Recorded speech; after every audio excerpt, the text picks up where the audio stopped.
Hello everyone, आप सभी का हमारे चैनल पे स्वागत है बच्चों। आज के इस वीडियो में मैं बहुत ही आसान तरीके से, ठीक है, इससे आसान एक्सप्लेनेशन पूरे यूट्यूब में नहीं मिलेगा, ठीक है। तो इस वीडियो को पूरा देखना। जो चैप्टर है आपका अम्ल क्षारक एवं लवण बहुत इजी है, बहुत आसान है। आपको एक ही बार में पूरा समझ में आ जाएगा और सारे क्वेश्चन एग्जाम में यहीं से आएंगे, ये मेरा दावा है। तो वीडियो को कर दो लाइक, क्योंकि बाद में भूल जाते हो। चलिए बिना देरी के स्टार्ट कर दें। चैप्टर का नाम क्या है बच्चों? अम्ल, क्षारक और लवण। तो पहले हम एक एक करके जानेंगे कि अम्ल क्या होता है, क्षारक क्या होता है, लवण क्या होता है, और उसके बाद जितने भी एनसीईआरटी के सारे टॉपिक हम कवर करेंगे, ठीक है। सबसे पहले बच्चों आ जाते हैं अम्ल। अम्ल जो हिंदी वर्ड है ना, वो एसिड से बना है, ठीक है। लैटिन की भाषा होती है एसिड। अम्ल को अंग्रेजी में एसिड कहा जाता है, ठीक है। एसिड शब्द लैटिन भाषा के शब्द एसिड से बना है, जिसका अर्थ होता है खट्टा, ठीक है। एसिड्स का अर्थ क्या होता है? खट्टा होता है। और अब अगर आपको मैं बताऊं, जितने भी खट्टे पदार्थ हैं, ठीक है, जैसे ये नींबू हो गया, ठीक है, इमली हो गई, जितने भी खट्टे पदार्थ हैं वो एसिड होते हैं। और बच्चों एसिड जो होता है ना, जो अम्ल होता है वो दो प्रकार के होता है, वो आगे आपको मैं बताऊंगा। देखो, अगर नींबू तुम खाते हो तो तुम्हारे शरीर के लिए वो आवश्यक है, अच्छा सोर्स है अम्ल का, ठीक है, हेल्थी है। लेकिन दूसरा और एक एसिड होता है, ठीक है, जो हानिकारक होता है। अगर वो कोई पी ले, किसी के ऊपर डाल दे, तो वो जल जाता है ना। उसे हम क्या कहते हैं, कैसे बनता है, तो वो सब हम आगे वीडियो में देखेंगे। तो पहले बात करते हैं एसिड की। तो एसिड शब्द लैटिन भाषा के शब्द एसिड से लिया गया है, जिसका मतलब होता है खट्टा। यानी कि जितने भी हमारे खट्टे पदार्थ हैं वो सारे अम्ल होते हैं, है ना। अम्ल की क्या विशेषता होती है? ये स्वाद में खट्टे होते हैं। अगर इसको आप टेस्ट करोगे ना, तो अम्ल हमेशा खट्टा होगा। और इसको जलीय विलयन में अगर घोला जाए, ठीक है, अम्ल को अगर जलीय विलयन में घोला जाए, तो ये जलीय विलयन में हमेशा H पॉजिटिव आयन देता है, ठीक है। क्या देता है? H पॉजिटिव आयन देता है। और अम्ल विद्युत का चालन भी करता है, ठीक है। अम्ल क्या करता है बच्चों? विद्युत का चालन करता है। इसमें विद्युत प्रवाहित हो सकती है। क्यों? क्योंकि इसमें फ्री इलेक्ट्रॉन्स पाए जाते हैं, H पॉजिटिव आयन्स पाए जाते हैं, ठीक है। फिर क्या है? अम्ल जो होता है ना, लिटमस पत्र। लिटमस पत्र क्या होता है बच्चों? हमारा एक सूचक होता है। सूचक क्या होता है? सूचना देता है। वो भी हम आगे डिटेल में सीखेंगे। लिटमस पत्र पर ये प्रतिक्रिया देती है। कोई कोई एसिड ऐसी होती है ना बच्चों, जिसको हम टेस्ट नहीं कर सकते, क्योंकि वो हानिकारक होता है। हर एसिड, हर एक चीज़ को हम टेस्ट नहीं कर सकते ना, तो उसके लिए हमें सूचक की ज़रूरत पड़ती है। और सूचक में ये आ जाते हैं लिटमस पत्र। जैसे ये नीला लिटमस पत्र है, ठीक है, ये नीला लिटमस पत्र है। अगर इसको हम नींबू के ऊपर रखेंगे ना, तो नीले लिटमस पत्र को लाल लिटमस पत्र में बदल देता है, नीले को लाल कर देता है। देखो कैसे, ये नींबू है, ये हमारा लिटमस पत्र है, ये मैंने नींबू के ऊपर रखा, देखो कलर कैसे बदलेगा, मैं आप देखना। ये देखो कलर बदल गया, क्या हो गया? लाल हो गया। तो अम्ल क्या करता है? नीले लिटमस पत्र को लाल कर देता है, ये भी है। तो अगर आपसे पूछे एग्जाम में कि भैया अम्ल किसे कहते हैं, अम्ल की परिभाषा बताइए, तो आप क्या लिखेंगे? वे पदार्थ जिनका स्वाद खट्टा होता है, जो नीले लिटमस को लाल कर देते हैं, अम्ल कहलाते हैं, ठीक है। इतना सिंपल है। और थोड़ा और अच्छा लिखना चाहो कि ये जलीय विलयन में H पॉजिटिव आयन देते हैं, ये भी आप लिख सकते हो, सिंपल। और हाँ, उदाहरण लिखना ज़रूर है, एग्जाम में पूछे या ना पूछे। अगर आप परिभाषा लिख रहे हो तो उदाहरण भी देना ही होगा, ठीक है। उदाहरण क्या है? जैसे HCl हाइड्रोक्लोरिक अम्ल, H2SO4 सल्फ्यूरिक एसिड, है ना, HNO3 CH3COH। मैं हमेशा 3 से 4 एग्जाम्पल दूंगा, लेकिन आपको 2 तो याद रखने ही होंगे। जब भी आप उदाहरण दोगे ना एग्जाम में, तो 2 उदाहरण ज़रूर देने हैं, ठीक है। आ गया, प्रॉपर आपका नोट्स पे बनता रहेगा। पहले वीडियो को क्या करना? समझना, समझने के बाद फिर नोट्स बनाना पॉज लेकर, ठीक है। इससे क्या होगा? अंडरस्टैंडिंग और अच्छी बनेगी। बहुत ही सिंपल वे में मैंने आपके लिए नोट्स बनाया है। मैंने बोला था बच्चों, अम्ल 2 प्रकार के होते हैं, 2 प्रकार के। एक तो हमारे प्रकृति में बहुत सारे खुली अवस्था में भगवान ने बना के दिए हैं। ये जो भगवान ने जितने भी अम्ल बनाए हैं वो सब अच्छे हैं, है ना, हमारे जीवन के लिए अच्छे हैं।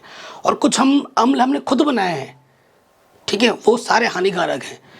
तो देखो, प्रकृति प्रदत्त अम्ल होता है एक, और दूसरा आपका होता है खनिज अम्ल।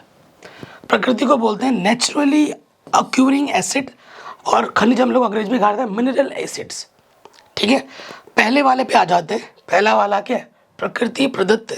ठीक है, जैसे ये सेब हो गया, ठीक है, सेब हो गया, ये इमली हो गई, ये हमारा संतरा हो गया, ये हमारा टमाटर हो गया। इन सब में एसिड पाया जाता है, अम्ल पाया जाता है। और ये जितने भी अम्ल हैं वो हमारे हेल्थ के लिए, हमारे स्वास्थ्य के लिए लाभदायक होते हैं, क्योंकि विटामिन सी होता है इनमें, और विटामिन सी हमारे स्वास्थ्य के लिए ज़रूरी है ना। विटामिन सी की कमी से कौन सा रोग होता है? कमेंट में मुझे ज़रूर लिख के बताएं, देखते किसको किसको आता है। ठीक है, तो देखो, प्रकृति में जो भी अम्ल होते हैं ना, वो जो अम्ल होते हैं ना, दुर्बल अम्ल होते हैं। कैसे अम्ल होते हैं? दुर्बल अम्ल। अभी दुर्बल अम्ल क्या होता है, प्रबल अम्ल क्या होता है, वो आगे डिटेल में मैं बताऊंगा, बहुत आसान है, एग्जाम में आता है ये। तो प्रकृति में जो भी अम्ल होता है ना, जो वो दुर्बल अम्ल होते हैं, और जो दुर्बल अम्ल होते हैं वो हानिकारक नहीं होते हैं, ठीक है, वो लाभदायक होते हैं।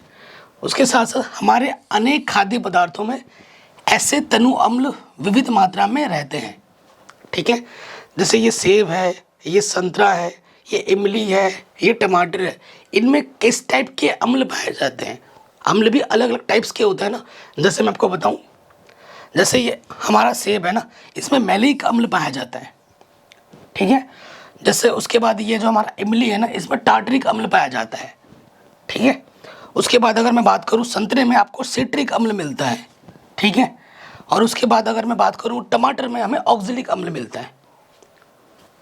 ठीक है बच्चों, एक टेबल में आपको दिखा देता हूँ। ठीक है, आपके बहुविकल्पी प्रश्न, 1 नंबर के प्रश्न यहाँ से पूछे जा सकते हैं या बन सकते हैं।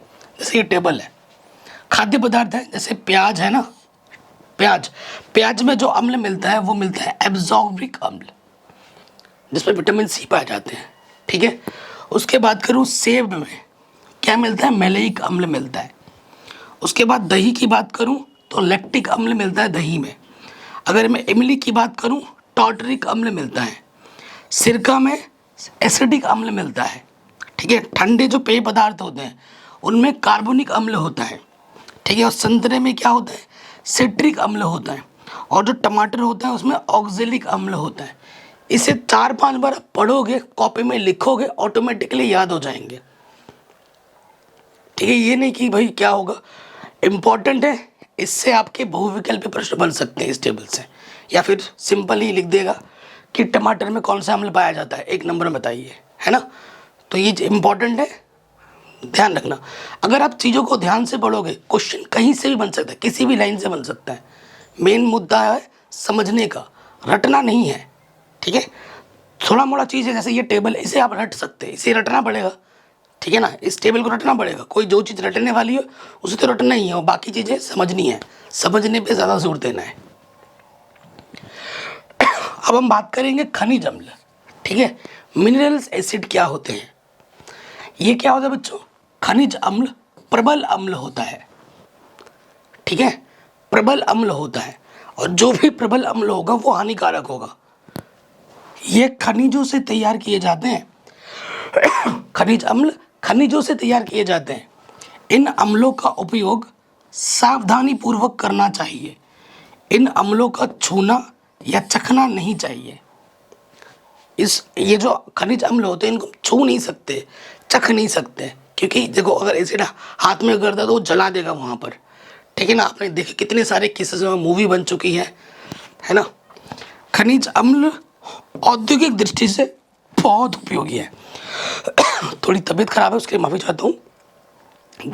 खनिज अम्ल का जो उपयोग होता है ना, वो औद्योगिक स्तर पे होता है। जो बड़ी बड़ी फैक्ट्रियाँ होती हैं वहाँ पर चीज़ों को बनाने में या यहाँ पर उपयोग में लाया जाता है इनका। ठीक है, उदाहरण क्या है इनके? जो सल्फ्यूरिक अम्ल होता है, जिसका सूत्र है H2SO4, ये हमारा खनिज अम्ल है। फिर हमारा आता है HCl हाइड्रोक्लोरिक अम्ल, ये हमारा खनिज अम्ल है। नाइट्रिक अम्ल HNO3 इसका सूत्र होता है, ये हमारा खनिज अम्ल है। फास्फोरिक अम्ल, ये भी हमारा क्या है बच्चों? खनिज अम्ल है। एक चीज़ और है बच्चों, आपको सिर्फ हिंदी में नहीं, इसका जो रासायनिक सूत्र है ना वो भी आपको याद होना चाहिए। ये नहीं सल्फ्यूरिक अम्ल है तो सल्फ्यूरिक अम्ल का रासायनिक सूत्र क्या हो जाए H2SO4, इस तरीके से याद होना चाहिए।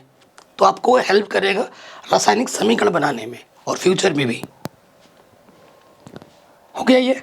आगे बढ़ते, अब हम बात करेंगे क्षारक की। ठीक है, क्षारक का अगर मैं बताऊं, तुम्हारे डेली लाइफ में क्षारक का सबसे बड़ा उदाहरण है जो साबुन है आपका। साबुन होता है क्षारीय प्रवृत्ति का।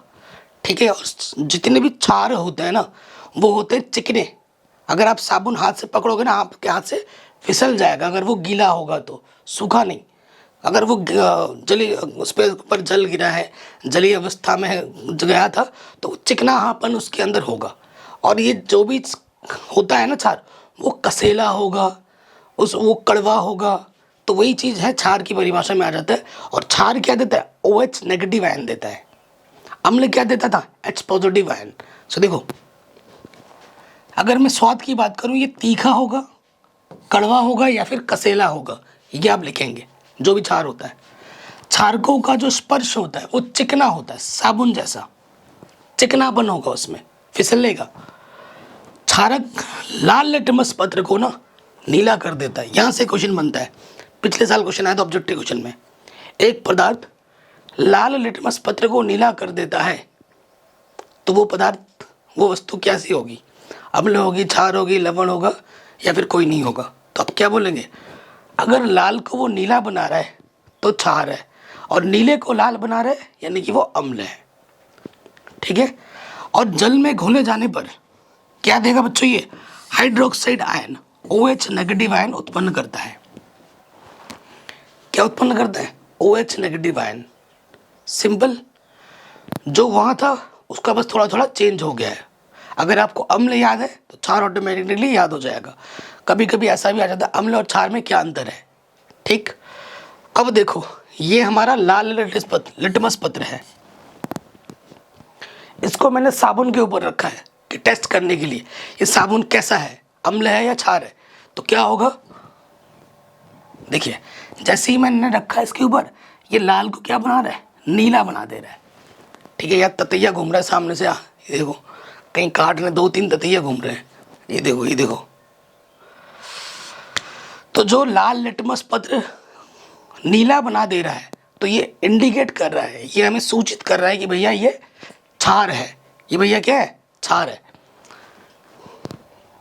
सुबह सुबह यार वीडियो बना रहा हूँ, पाप कमाना नहीं चाहता यार, है ना, बस बेचारा घूम रहा है, घूमने दो। अब हम आते हैं सूचक पर। ठीक है, ये परिभाषा देख लेते हैं पहले। वे सभी यौगिक जो जल में विलय होने पर हाइड्रोक्साइड आयन देते हैं, ठीक है, OH नेगेटिव उत्पन्न करते हैं, क्षारक कहलाते हैं। ये भी परिभाषा है। दूसरी परिभाषा क्या लिख सकते हो? वे सभी पदार्थ जो स्वाद में कसेले, कड़वे होते हैं और जो लाल लिटमस पत्र को नीला कर देते हैं, क्षार कहलाते हैं। ठीक है, उदाहरण sodium hydroxide NaOH, potassium hydroxide KOH। ठीक है, उसके साथ साथ कैल्शियम हाइड्रोक्साइड CaOH का होल ट्वाइस, और अगला है बेरियम हाइड्रोक्साइड BaOH का होल ट्वाइस। 4 उदाहरण मैंने लिखवा दिए, तो कम से कम 2 तो आपको याद ही रखने हैं। ठीक है, 2 तो आपको याद ही रखने हैं। OH सब में होगा, देख रहे हो आप, OH नेगेटिव आयन इसमें होंगे ही होंगे, तभी ये क्षार है, अन्यथा नहीं होता। अब हम बात करेंगे, थोड़ा सा नोट है इसमें से, आपके एग्जाम में क्वेश्चन बन सकता है। वे क्षारक जो जल में विलय हैं, विलय मतलब घुल जाते हैं, जिनके अणुओं में hydroxide ion OH negative ion पाए जाते हैं या होते हैं, वो क्या कहलाते हैं? क्षार कहलाते हैं। ठीक है, और एक चीज़ है, जो जितने भी क्षार है ना वो क्षारक होते हैं। सभी क्षार क्षारक होते हैं, परंतु सभी क्षारक क्षार नहीं होते हैं। ये नोट करके लिख लो, स्टेटमेंट से ऑब्जेक्टिव क्वेश्चन बन सकता है। उदाहरण के लिए सोडियम हाइड्रोक्साइड है, पोटेशियम हाइड्रोक्साइड है। अब हम बात करेंगे सूचक। सूचक क्या होता है? सूचना देता है, किसी के बारे में बताता है कि भैया ये चीज़ ये है, ये चीज़ ये है। जैसे अभी हमारे पास एक लिटमस पत्र था, सूचक भी कई प्रकार के होते हैं। लाल लिटमस पत्र को नीला कर रहा था, ठीक है, तो हम बोल रहे थे ये है। नीले को लाल कर रहा था तो हम बोल रहे थे कि ये है कि नहीं। तो ये हमें सूचना दे रहे थे बिना टेस्ट किए, बिना छुए, क्योंकि हर एक चीज़ को हम टेस्ट नहीं कर सकते, हर एक चीज़ को हम छू नहीं सकते ना, क्योंकि हानिकारक होता है। अब कौन कैसा है हमें नहीं पता, उसके लिए सूचक की आवश्यकता पड़ती है। तो सूचक क्या होता है? किसी चीज़ के बारे में आपको सूचना देता है, ठीक है, वस्तु के बारे में। सूचक किसी दिए गए विलयन में अम्ल क्षारक की उपस्थिति दर्शाते हैं। इनका रंग, गंध अम्लीय या क्षारीय माध्यम में बदल जाता है, ठीक है। अम्लीय माध्यम में कुछ अलग रंग का होगा, अलग गंध होगा, क्षारीय माध्यम में कुछ अलग रंग होगा, अलग गंध का होगा, ठीक है। उदाहरण के लिए मैं बता दूं जी, ये जो लिटमस पत्र होता है ये भी सूचक है, हल्दी सूचक है, प्याज का रस सूचक है, लौंग का तेल सूचक है, फिनोफ्थलीन सूचक है, मेथिल ऑरेंज, ये सब हमारे क्या है? सूचक हैं। भाई दो दो ततैया आ गए, काट ना ले फिर तो वीडियो बनाना हो जाएगा। ये हमारा लिटमस पत्र हो गया, ये लौंग का तेल हो गया, और ये हमारा मेथिल ऑरेंज हो गया। ये सभी सूचक हैं। सूचक मुख्यतः 3 प्रकार के होते हैं। कितने प्रकार के होते हैं? 3 प्रकार के, वो मैं अभी आपको बताता हूँ। देखिए सूचक आ गया 3 प्रकार के। एक तो प्राकृतिक सूचक है, दूसरा कृत्रिम सूचक जो मनुष्य ने बनाया है, प्राकृतिक सूचक मतलब जो प्रकृति ने दिया है हमें, ठीक है। और एक होता है गंधी सूचक जो सिर्फ गंध से पता लगाते हैं, ठीक है। वो चीज़ जैसे ही हम अम्ल माध्यम में ले जाओ कुछ अलग गंध देगा, क्षारीय माध्यम में ले जाओगे कुछ अलग गंध देगा। तो सबसे पहले बात करते हैं प्राकृतिक सूचक। जो पौधे और प्रकृति से प्राप्त होते हैं उन्हें हम क्या बोलते हैं? प्राकृतिक सूचक बोलते हैं, ठीक है। तो जैसे उदाहरण के लिए बताऊं, लिटमस और ये जो हल्दी, लिटमस पत्र पौधे से ही बनता है, हल्दी पौधे से ही बनता है, तो ये प्राकृतिक सूचक है। उसके बाद ये जो फिनोफ्थलीन है, ये मेथिल ऑरेंज है, ये हम खुद बनाते हैं रसायनों के द्वारा, इसीलिए इसे कहते हैं कृत्रिम सूचक, ठीक है। अगला आता है गंधी सूचक। क्या होता है? जिनकी गंध अम्लीय या क्षारीय माध्यम में बदल जाती है उन्हें हम गंधी सूचक कहते हैं। इनका उदाहरण है प्याज का रस, लौंग का तेल, ठीक है। ये इनके हमारे क्या है? उदाहरण है हमारे। अम्लों व क्षारकों की प्रबलता, अब इसके बारे में हम जान लेते हैं। अभी पीएच स्केल के बारे में भी बताऊंगा आपको। देखो, किसी क्षारक या अम्ल की प्रबलता उसके द्वारा उत्पन्न H पॉजिटिव आयन और OH आयनों की सांद्रता पर निर्भर करता है, ठीक है। अभी प्रबल अम्ल क्या होता है, दुर्बल अम्ल क्या होता है, प्रबल क्षार क्या होता है, ठीक है, दुर्बल क्षार क्या होता है, ये सब बताऊंगा मैं आपको। अगर मैं सूचक की बात करूं, सार्वभौम सूचक या सार्वत्रिक सूचक, उसमें क्या होता है ना, यह अनेक सूचकों का मिश्रण होता है। यह सूचक किसी विलयन में हाइड्रोजन आयन की विभिन्न सांद्रता को विभिन्न रंगों में प्रदर्शित करते हैं, ठीक है। ये जो आपकी आंखों के सामने दिख रहा है ना, इसे कहते हैं पीएच स्केल। इसे क्या कहते हैं? PH scale. पीएच स्केल क्या होता है? ये 0 से लेकर 14 तक होता है, ठीक है। 0 से लेकर 14 तक होता है। 0 से लेकर 7 तक, ये जो 7 लिखा हो ना, 7 से पहले और 0 या 0 से आगे, यहाँ बताता है अम्ल का व्यवहार। ये चीज़ क्या दिखाता है? अम्ल। पीएच स्केल क्या होता है? अगर आपसे कोई पूछे पीएच स्केल क्या है, तो पीएच स्केल वह पैमाना है जो हाइड्रोजन आयन की सांद्रता को व्यक्त करता है। पीएच स्केल वह पैमाना है जो हाइड्रोजन आयन की सांद्रता को व्यक्त करता है। फिर ये चित्र बना दोगे, ठीक है, कलर नहीं बनाना है, ऐसे 0 से लेकर 14 तक दिखा देना है, ठीक है। 7 से कम और 0 से बीच ऐसे ठीक होता है। जितना कम होगा, जैसे मैं बोलूँ एक है और एक 4 है, तो जितना कम होगा उतना ज़्यादा अम्लीय होगा। 7 में क्या होता है? उदासीन। 7 में क्या होगा? उदासीन होगा। और 7 से ज़्यादा होगा तो क्षारीय होगा, ठीक है। जितना ज़्यादा 7 से ज़्यादा होगा, जैसे एक मैंने 8 ले लिया और एक 13 ले लिया, तो 13 ज़्यादा क्षारीय होगा। और 7 पे उदासीन, ना अम्ल ना क्षार, मतलब वो उदासीन है। उदासीन क्या होता है? जो आप पानी पीते हो ना, उसका कोई भी स्वाद नहीं होता है, ना खट्टा होता है, ना मीठा होता है, ना कड़वा होता है, शुद्ध पानी का जो पीएच होगा ना वो 7 होता है, ठीक है, उदासीन होता है वो। ये देखिए पूरा आपके आंखों के सामने मैंने बना दिया है, ठीक है। अगर अम्लीयता की बात की जाए ना तो 7 से कम, इधर से इधर आओगे तो अम्लीयता बढ़ती जाएगी। 7 पे क्या होता है, उदासीन होता है, और 7 से इधर जाओगे तो क्षारीय मान बढ़ता जाएगा। अम्ल में आपको मिलता है H पॉजिटिव आयन और क्षार में मिलता है आपको OH नेगेटिव आयन, ठीक है। तो ये चीज़ देख लो, पीएच अगर 7 होता है, ठीक है, तो उदासीन होता है, 7 से छोटा होता है तो अम्लीय होता है, 7 से बड़ा होता है तो क्षारीय होता है।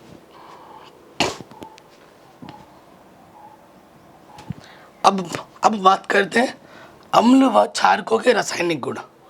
अभी आप सोच रहे हो सर आपने अम्ल बता दिया, क्षार बता दिया, लवण कब बताओगे? तो देखो बहुत आसान है लवण की परिभाषा, लवण बनाना। लवण जो बनता है वो एक उदासीनीकरण अभिक्रिया से बनता है। किससे बनता है? उदासीनीकरण अभिक्रिया। ये क्या होता है ना, आपने अम्ल लेना है, आपने क्षार लेना है, उन दोनों को मिक्स कर देना है। अम्ल लिया, क्षार लिया, मिक्स कर दोगे आपको लवण मिल जाएगा और थोड़ा पानी भी बनेगा। इसी अभिक्रिया को कहते हैं उदासीनीकरण अभिक्रिया, और उदासीनीकरण अभिक्रिया के द्वारा ही लवण का निर्माण होता है, ठीक है। वो हम आगे पढ़ेंगे डिटेल में। सो पहले बात करते हैं, एक तरफ मैंने अम्ल लिखा है और एक तरफ क्षारक। मैं चाहता तो अलग अलग करके लिखा सकता था, उससे कन्फ्यूज़न बन जाती। इससे क्या है, आपका कन्फ्यूज़न नहीं रहेगा, आपके दिमाग में कॉन्सेप्ट बैठ जाएगा। अम्ल का और क्षारक का एक ही साथ कंपैरिजन करूँगा तो, जैसे अम्ल क्या होता है ना, लवण तथा हाइड्रोजन गैस का निर्माण करते हैं अम्ल, और क्षारक क्या करता है, ये भी वही काम करता है, लवण और हाइड्रोजन गैस का निर्माण करता है, ठीक है। ये मेरा अम्ल है, इसको मैंने किसी एक धातु के साथ अभिक्रिया करवाई तो एक क्या बनेगा, लवण बनेगा, और हाइड्रोजन गैस क्या होगी, मुक्त होगी, ठीक है। जैसे फॉर एग्जांपल मैंने एक अम्ल धातु ले लिया, ये मेरा जिंक धातु है और ये मेरा अम्ल है H2SO4। ये क्या है, मेरा सल्फ्यूरिक अम्ल है, और ये मेरा जिंक धातु है। तो अभिक्रिया करके जिंक सल्फेट बनाएगा। ये क्या है, जिंक सल्फेट, ये लवण है, और हाइड्रोजन गैस को ये क्या करेगा, मुक्त करेगा, ठीक है। वही दूसरी तरफ देख लो, ये क्षारक है और ये धातु अभिक्रिया करके लवण और हाइड्रोजन बनाते हैं, ठीक है। क्षारक मैंने क्या ले लिया, NaOH ले लिया, सोडियम हाइड्रोक्साइड, ठीक है, और ये मेरा जिंक है, तो ये अभिक्रिया करके क्या देगा, सोडियम जिंकेट, NaZnO2, इसे कहते हैं सोडियम जिंकेट, और आपको क्या करेगा, हाइड्रोजन। अच्छा, ये जो तीर का निशान ऊपर लगा होता है ना, ये प्रदर्शित करता है गैस को। जब भी तीर ऊपर जा रहा है ना, यानी कि ये गैस है, ठीक है, तो हाइड्रोजन गैस मुक्त हो जा रही है, ठीक है। आगे बढ़ते हैं, हाइड्रोजन गैस का परीक्षण कैसे किया जाता है, ये आपके NCERT में बना होगा, वहीं से लिया गया चित्र है। अब देखो हाइड्रोजन गैस निकल रहा है, इसका परीक्षण कैसे करोगे? आपको ना बुदबुदाहट महसूस, चट चट की आवाज़ आएगी। देखो कैसे, हाइड्रोजन गैस से निहित परख नली के पास, ठीक है, अगर हाइड्रोजन गैस यहाँ से निकल रहा है ना, तो पास जब जलती हुई मोमबत्ती, ये देखो ये हमारी जलती हुई मोमबत्ती लाई जाती है, तो हाइड्रोजन गैस पॉप की ध्वनि करते हुए जाती है। अगर यहाँ से हाइड्रोजन गैस निकल रहा है और आप जलती हुई मोमबत्ती रख दोगे ना उसके ऊपर, तो पट पट पट पट पट करेगा ऐसे, ठीक है, आवाज़ मारेगा। तो जैसे ही वो आवाज़ आएगा तो वही तुम्हें बताएगा, क्योंकि गैस तुम्हें दिखेगी नहीं ना आंखों से। तो पता लगाने का यही तरीका है कि अगर आप दिखाना चाहते हो तो यहाँ से हाइड्रोजन गैस निकल रही है और उसके ऊपर आप ऐसे रख दोगे जलती मोमबत्ती, तो पट पट पट पट की आवाज़ करेगी, और यही आपको संकेत कर रहा है कि भैया यहाँ हाइड्रोजन गैस है, ठीक है। तो ध्वनि करते हुए जाती है। इस टेस्ट को हाइड्रोजन की उपस्थिति दर्शाने के लिए प्रयोग किया जाता है, ठीक है, ये टेस्ट है। अगला है धातु ऑक्साइड अधात्विक ऑक्साइड के साथ अभिक्रिया, अम्ल और क्षार की। तो देखो यहाँ आपका अम्ल है, ये आपका धातु ऑक्साइड है, ये अभिक्रिया करके क्या बनाएगा, लवण और जल का निर्माण करता है। अम्ल अगर धातु ऑक्साइड से अभिक्रिया कर रहा है तो वो लवण बनाएगा और जल बनाएगा, और क्षार अधात्विक ऑक्साइड से क्रिया करके लवण और जल बनाते हैं, ठीक है। उदाहरण, सो देखो ये मेरा अम्ल है, ये मेरा धातु ऑक्साइड है, कॉपर ऑक्साइड, ठीक है। ये हाइड्रोक्लोरिक अम्ल है, ये कॉपर ऑक्साइड है, अभी क्रिया करके CuCl2 बना देगा, ठीक है। ये हमारा क्या है, लवण है, और ये हमारा क्या है, H2O पानी है। उदाहरण, ये रिएक्शन इंपॉर्टेंट है, रिएक्शन लिखना ही होगा, रिएक्शन लिखने के लिए भी आ जाता है, ठीक है, बहुत ज़्यादा इंपॉर्टेंट है। और रिएक्शन को आप याद नहीं कर सकते, आप जितना ज़्यादा लिखोगे उतना ज़्यादा दिमाग में रहेगा। कभी कभी ऐसा होता है, आप कॉपी में पेन जब चलाना शुरू करोगे ना, आपका पेन अपने आप चलने लगेगा, ऐसा हो जाता है। रिएक्शन लिख के याद की जाती है, आप सिर्फ बोल बोल के याद नहीं कर सकते, ठीक है, भूल जाओगे, आज याद रहेगा, परसों याद नहीं रहेगा। क्षार है, जैसे ये सोडियम हाइड्रोक्साइड, ये कार्बन डाइऑक्साइड है, अधात्विक ऑक्साइड, तो इसने क्या बना दिया, लवण, सोडियम कार्बोनेट Na2CO3, और ये मेरा क्या बना, पानी बना, ठीक है। तो ये इंपॉर्टेंट चीज़ है। आगे बात करते हैं, अगर धातु कार्बोनेट और धातु बाइकार्बोनेट के साथ अभिक्रिया कैसे करता है। देखो ये मेरा अम्ल है, अम्ल धातु कार्बोनेट के साथ अभिक्रिया करके लवण, कार्बन डाइऑक्साइड और जल बनाता है। सिंपल, एकदम सिंपल में रख दिया भाई, कोई रटने वाला सिस्टम नहीं रखा है, ठीक है। मेरे नोट्स भी आप कॉपी कर लोगे, जिन बच्चों ने मेरा कोर्स ज्वाइन कर रखा है उनको मेरा नोट्स वगैरह mathematicanalysis.in में करके वेबसाइट वहाँ पे मिल जाएगी, ठीक है। अगर आप कोर्स ज्वाइन करना चाहते हो तो कर सकते हो, मुझे व्हाट्सअप मैसेज कर देना, ठीक है, वरना आप कॉपी कर लीजिए यहाँ से, ठीक है। तो जब अम्ल ना धातु कार्बोनेट के साथ अभिक्रिया करती है तो एक तो बनाएगी वो लवण, एक बनाएगी कार्बन डाइऑक्साइड, और एक बनाएगी जल। उदाहरण देख लीजिए बच्चों, ये मेरा अम्ल है, हाइड्रोक्लोरिक अम्ल, ये मेरा धातु कार्बोनेट है Na2CO3, इसने अभिक्रिया की, ये बनाया इसने NaCl, लवण, सोडियम क्लोराइड, फिर इसने बनाना है कार्बन डाइऑक्साइड, और फिर इसने बनाना है पानी H2O, ठीक है। ये एग्जाम्पल हो गया। अगर अम्ल धातु बाइकार्बोनेट के साथ अभिक्रिया करेगा तब भी वही काम करेगा। ये अम्ल है, ये धातु बाइकार्बोनेट है, लवण बनाएगा, कार्बन डाइऑक्साइड बनाएगा और जल बनाएगा, ठीक है। उदाहरण, ये HCl है, ये Na2CO3 मेरा धातु बाइकार्बोनेट है, ये बनाया इसने लवण NaCl, ये कार्बन डाइऑक्साइड, और ये पानी बनाया उसने, ठीक। अब बात करते हैं क्षारक की। तो क्षारक धातु कार्बोनेट या धातु बाइकार्बोनेट के साथ अभिक्रिया नहीं करती है, ठीक है। अगर आपसे कोई पूछे क्या क्षारक धातु कार्बोनेट या धातु बाइकार्बोनेट के साथ अभिक्रिया करके क्या देता है, तुम बोलोगे भाई मेरे को बेवकूफ़ समझ रहा है क्या। जो क्षारक होता है ना, धातु कार्बोनेट या धातु बाइकार्बोनेट के साथ अभिक्रिया ही नहीं करती है, ठीक है, तो क्या देगा ये भाई, कुछ अभिक्रिया ही नहीं करती तो क्या देगा, ठीक है।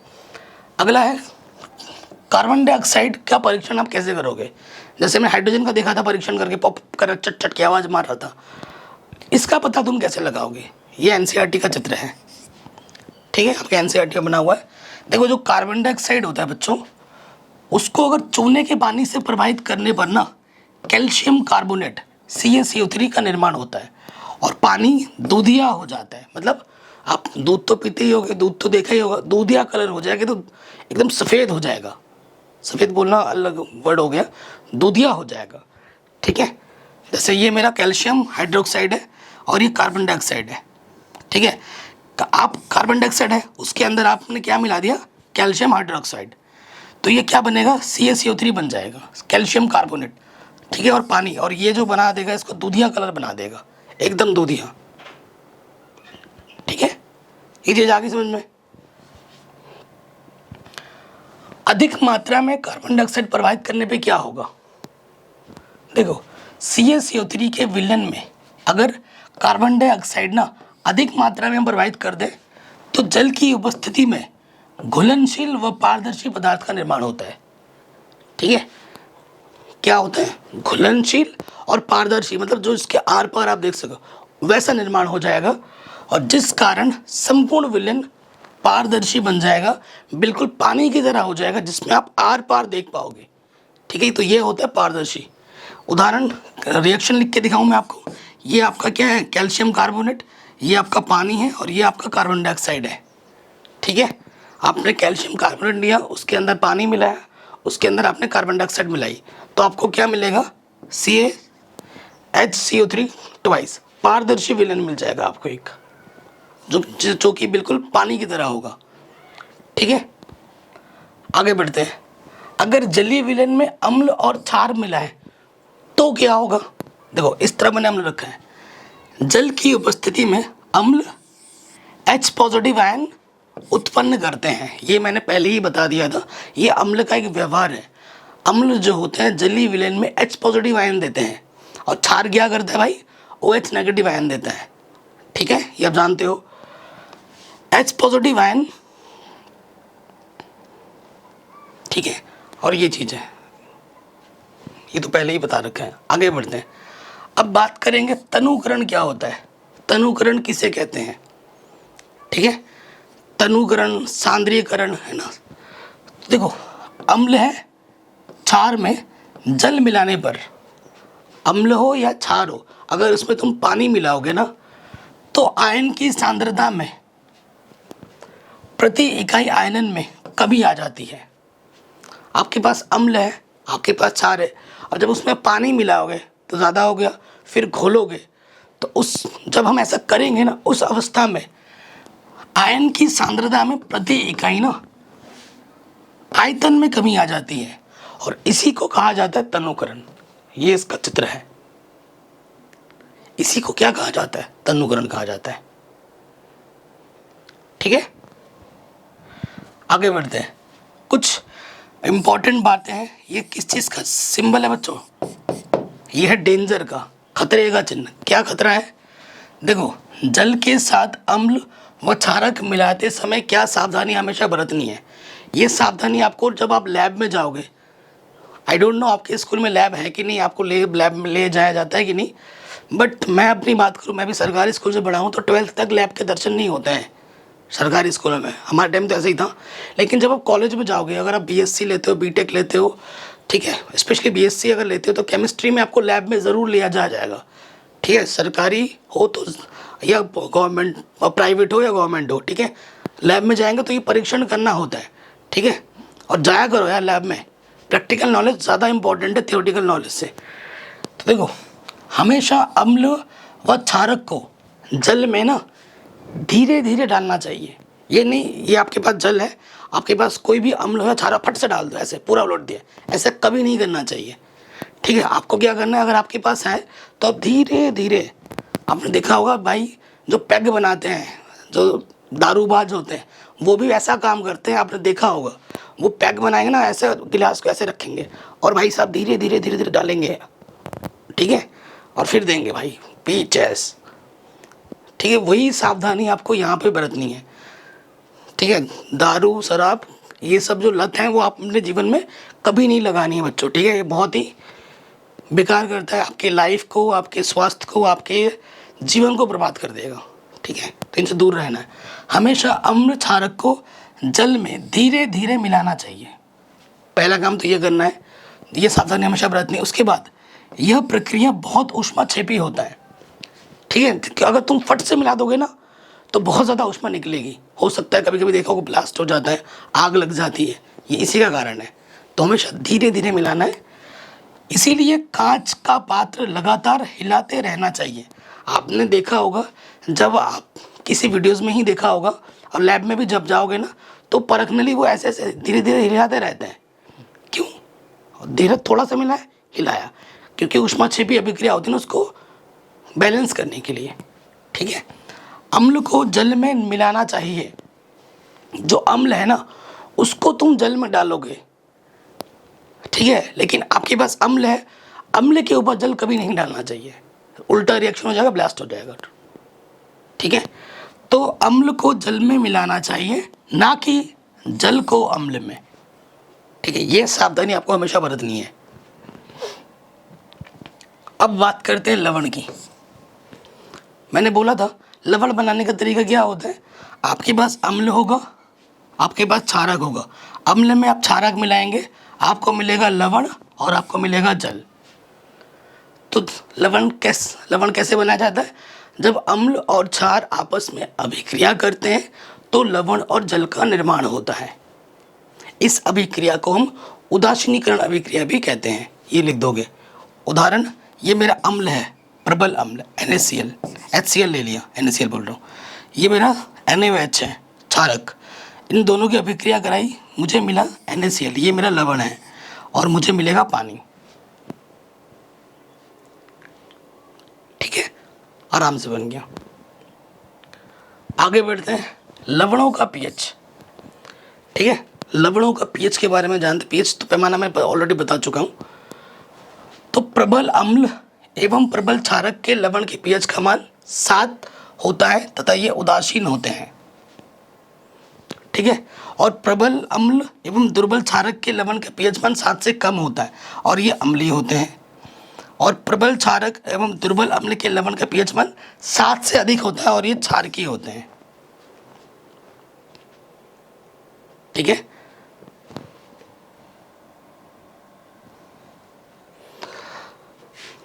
और एक चीज, प्रबल अम्ल की परिभाषा, दुर्बल अम्ल की परिभाषा मैं अभी थोड़ी देर में दे दूंगा, ये इंपॉर्टेंट है, आता है एग्जाम में।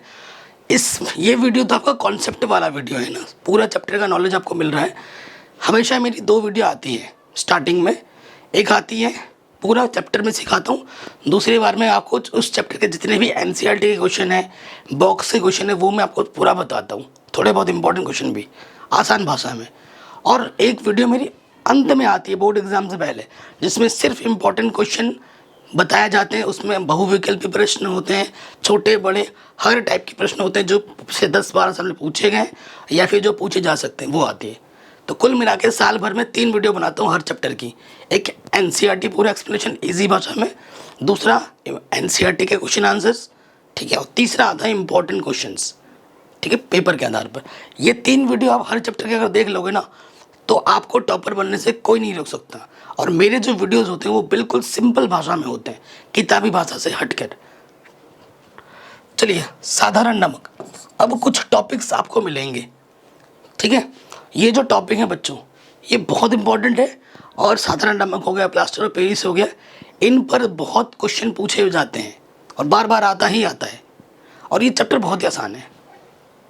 देखो, साधारण नमक है ना, NaCl इसका शुद्ध रूप है, हर साल आपके जीवन में यूज होता है।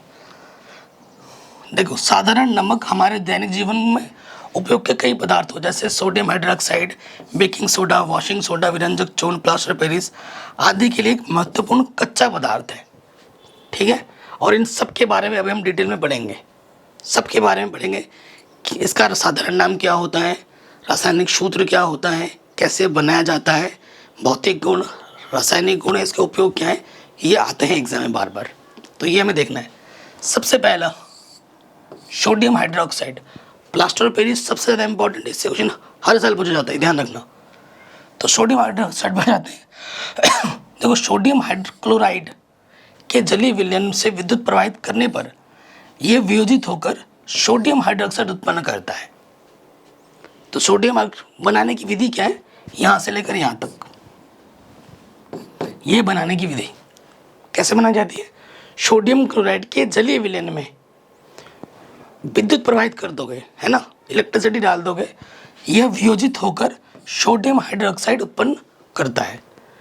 इस प्रक्रिया को क्लोर क्षार प्रक्रिया भी कहते हैं, क्योंकि इससे निर्मित उत्पाद में क्लोरीन एवं सोडियम हाइड्रोक्साइड होते हैं, इसीलिए इसे क्लोर क्षार भी बोला जाता है। ठीक है, ये ध्यान रखना। उदाहरण है, मतलब रिएक्शन है, ये आपका NaCl है, ये आपका पानी है, तो ये बनाएगा आपका सोडियम हाइड्रोक्साइड NaOH, क्लोरीन और हाइड्रोजन, इसे बोला जाता है क्लोर क्षार अभिक्रिया। ये इसका चित्र है।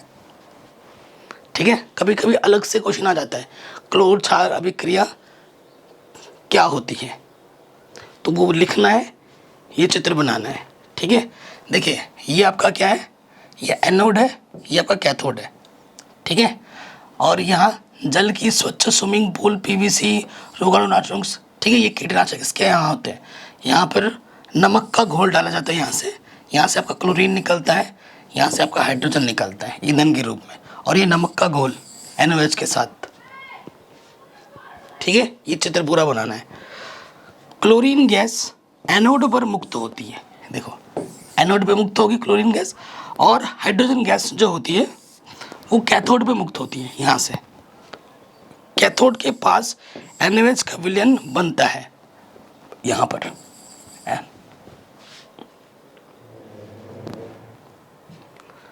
उपयोग क्या है इसका, ठीक है, इसका उपयोग क्या है वो इम्पोर्टेंट है।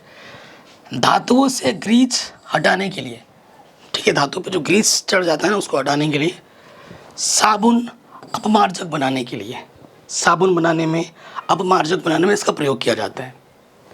कागज़ बनाने में इसका प्रयोग होता है, ठीक है, और फाइबर बनाने के लिए भी इसका प्रयोग किया जाता है। जो कीमती फाइबर होता है ना वो बनाने के लिए भी इसका प्रयोग किया जाता है। मोस्ट इम्पॉर्टेंट है विरंजक चूर्ण, ठीक है, इम्पॉर्टेंट है विरंजक चूर्ण, ठीक है। रासायनिक साधारण नाम क्या होता है, ब्लीचिंग पाउडर, बहुत फेमस है। ये क्वेश्चन 1 नंबर में बार बार पूछा जाता है, मोस्ट इम्पॉर्टेंट है विरंजक चूर्ण ब्लीचिंग पाउडर, ठीक है। इसका जो सूत्र होता है रासायनिक सूत्र CaOCl2, रासायनिक सूत्र याद होना चाहिए। तो कैसे बनाई जाती है बनाने की विधि, सोडियम क्लोराइड, ठीक है, के विद्युत अपघटन से प्राप्त क्लोरीन गैस का उपयोग विरंजक चूर्ण के उत्पादन के लिए किया जाता है। देखो बनाया कैसे जाता है, आपको लेना है शुष्क बुझा हुआ चूना, ये क्या है, शुष्क बुझा हुआ चूना है, उस पर आपको क्या मिला देना है, क्लोरीन मिला देना है। शुष्क बुझे हुए चूने में जब हम क्लोरीन मिलाते हैं ना तो हमें विरंजक चूर्ण मिलता है, CaOCl2 मिलता है, ठीक है, और क्या मिलता है, पानी। तो विरंजक चूर्ण बनाने की विधि क्या है, शुष्क बुझे हुए चूने में अगर हम क्लोरीन की अभिक्रिया करते हैं तो हमें विरंजक चूर्ण मिलता है। ये रिएक्शन लिख देना है, ठीक है। उपयोग क्या है, सबसे बड़ा उपयोग होता है, देखो जो पानी लोगों में कभी कभी देखा होगा दुकानों में यहाँ वहाँ पानी आता है डब्बे में, और वो डब्बे में बोलता है फिल्टर वाला पानी है, कुछ नहीं होता, वो नॉर्मल पानी होता है, उसमें बस विरंजक चूर्ण की गोली डाली जाती है। विरंजक चूर्ण का गोली पता है क्या करता है, उसके पानी के अंदर जो भी कीटाणु या जीवाणु होते हैं उसको नष्ट कर देता है, ठीक है, रोगाणु रहित कर देता है। इसीलिए इसका उपयोग किया जाता है। पहला उद्योग है वस्त्र उद्योग में सूती एवं लिनन के विरंजन के लिए, ठीक है, इसके लिए होता है। दूसरा लॉन्ड्री में साफ कपड़ों के विरंजन के लिए, लॉन्ड्री में भी इसका उपयोग किया जाता है। कागज़ की फैक्ट्री में लकड़ी के मज्जा के विरंजन के लिए इसका उपयोग किया जाता है। कई रासायनिक उद्योग में एक उपचायक के रूप में इसका उपयोग किया जाता है। अगला, पीने वाले जल को जीवाणुओं से मुक्त करने के लिए इसका प्रयोग किया जाता है। जो टंकी लगी होती है ना, बड़ी बड़ी टंकी जो बड़ा होता है उसमें भी विरंजक चूर्ण डेली जला जाता है, ठीक है, फिल्टर करने के लिए। उसके अंदर कोई मशीन नहीं लगी होती है। आगे आते हैं, अगला टॉपिक है बेकिंग सोडा, जिसका रासायनिक सूत्र नाम होता है सोडियम हाइड्रोजन कार्बोनेट। इसका रासायनिक नाम क्या है बच्चों, सोडियम हाइड्रोजन कार्बोनेट, और इसका रासायनिक सूत्र क्या होता है, NaHCO3। ये याद रखना बहुत ज़रूरी है कि साधारण नाम क्या है, रासायनिक नाम क्या है, रासायनिक सूत्र क्या है, आता ही है। इसमें 1 नंबर क्वेश्चन बना सकते हैं, कहीं से भी आएगा ज़रूर, ठीक है। इसको बनाने की विधि क्या है, इसको बनाने में सोडियम क्लोराइड, ठीक है, का उपयोग मूल पदार्थ के रूप में किया जाता है, और यह एक दुर्बल अंशचारक है। मतलब कैसे बनाया जाता है मैं बताता हूँ। आपको लेना है NaCl, उसमें थोड़ा सा पानी मिलाना है। NaCl जानते हो क्या होता है, नमक, ठीक है। तो नमक पे थोड़ा पानी मिला दो, उसमें थोड़ा सा कार्बन डाइऑक्साइड मिला दो, और उसमें थोड़ा सा अमोनिया मिला दो, NH3 अमोनिया, ठीक है। नमक लो, उसमें पानी मिलाओ, उसमें थोड़ा कार्बन डाइऑक्साइड डालो, उसमें थोड़ा सा अमोनिया डाल दो, रिएक्शन याद रखना है। तो आपको क्या मिल जाएगा, NH4Cl, और आपको मिल जाएगा NaHCO3 सोडियम बाइकार्बोनेट, ये आपको मिल जाएगा। ये है बनाने की विधि। रिएक्शन याद रखो, रिएक्शन से आप हिंदी बना सकते हो। जैसे क्या लिखोगे, हाँ, बेकिंग सोडा बनाने के लिए सबसे पहले हमें नमक में पानी तथा कार्बन डाइऑक्साइड तथा अमोनिया मिलाना होगा। ये अभिक्रिया करके हमें सोडियम बाइकार्बोनेट देंगे, इस, ठीक है, ये आप लिख दोगे। उसके बाद ये अभिक्रिया लिख दोगे। ठीक है, खाना पकाते समय गर्म करने पर क्या होता है, अगर आपके पास ये NaCO3 है, इसको अगर आप गर्म करेंगे तो ये आपका सोडियम बाइकार्बोनेट बन जाएगा। ठीक है, सोडियम बाइकार्बोनेट बन जाएगा Na2CO3। फिर पानी अलग हो जाएगा, कार्बन डाइऑक्साइड अलग हो जाएगा। अगर आप पूछे कि आप सोडियम बाइकार्बोनेट कैसे बनाओगे, तो हम क्या लेंगे, सोडियम कार्बोनेट लेंगे, सोडियम हाइड्रोजन कार्बोनेट लेंगे, हाइड्रोजन है ना इसमें, सोडियम हाइड्रोजन कार्बोनेट लेंगे, उसको मैं करूँगा गर्म, गर्म करने पे मुझे मिलेगा सोडियम कार्बोनेट, और मेरा पानी अलग हो जाएगा और कार्बन डाइऑक्साइड अलग हो जाएगा। ठीक है, उपयोग, उपयोग ज़रूर पूछा जाता है, तो उपयोग में आ जाते हैं खाने को शीघ्रता से पकाने के लिए। खाना, इसका उपयोग खाने को जल्दी जल्दी बनाने के लिए, तो जो रेस्टोरेंट होता है, फास्ट फूड्स की दुकान होती है, उसमें इसका उपयोग होता है ताकि खाना फट से पक जाए। उसके बाद ये एंटासिड का एक संगठक है। जो एंटासिड होता है ना, ये दवाई, उसका एक संगठक के रूप में कार्य करता है। रसोई घर में स्वादिष्ट खस्ता पकौड़ी आदि बनाने के लिए भी इसका प्रयोग किया जाता है। ठीक है, खस्ता कचौड़ी पकौड़ी बनाने के लिए भी इसका प्रयोग किया जाता है। बेकिंग पाउडर बनाने के लिए इसका उपयोग किया जाता है, बेकिंग पाउडर। ठीक है, अग्निशामक के इस्तेमाल में, जो अग्निशामक होता है, फायर रेजिस्टेंस, ठीक है ना, आग लगने पे यूं मारते हैं, उसमें भी इसका उपयोग किया जाता है। ठीक है बच्चों, आगे समझ में, आगे बढ़े। यहाँ से क्वेश्चन पक्का आएगा 100%। जो मैं पढ़ा रहा हूँ ना, अगर ये समझ गए तो इस चैप्टर से कहीं से भी कोई क्वेश्चन, छोटा मोटा बड़ा, आराम से हंसते हंसते कर दोगे। एकदम इजी एक्सप्लेनेशन दे रहा हूँ मैं आपको, आप खुद ही देख रहे हैं। आगे बढ़ते हैं, नेक्स्ट टॉपिक है धोने का सोडा। ठीक है, धोने का सोडा, ये क्या है, नाम से ही स्पष्ट है, ये धोने के काम में आता है। और एक आएगा खाने का सोडा, खाने के काम में आता है। तो धोने का सोडा ये साधारण नाम है। इसका रासायनिक नाम क्या होता है, इसका रासायनिक नाम होता है आपका देखो, सोडियम कार्बोनेट होता है। ठीक है, उसमें बस 10 मोल लग जाते हैं पानी के, तो ये धोने का सोडा बन जाता है। ठीक है, बेकिंग सोडा को गर्म करके, अभी मैंने आपको दिखाया था बेकिंग सोडा, तो देखिए बेकिंग सोडा को जब हमने गर्म किया था तो हमें क्या मिला था, सोडियम बाइकार्बोनेट। यहाँ देखो, ये बेकिंग सोडा है, इसको हमने गर्म किया था, सोडियम बाइकार्बोनेट मिला था, है कि नहीं।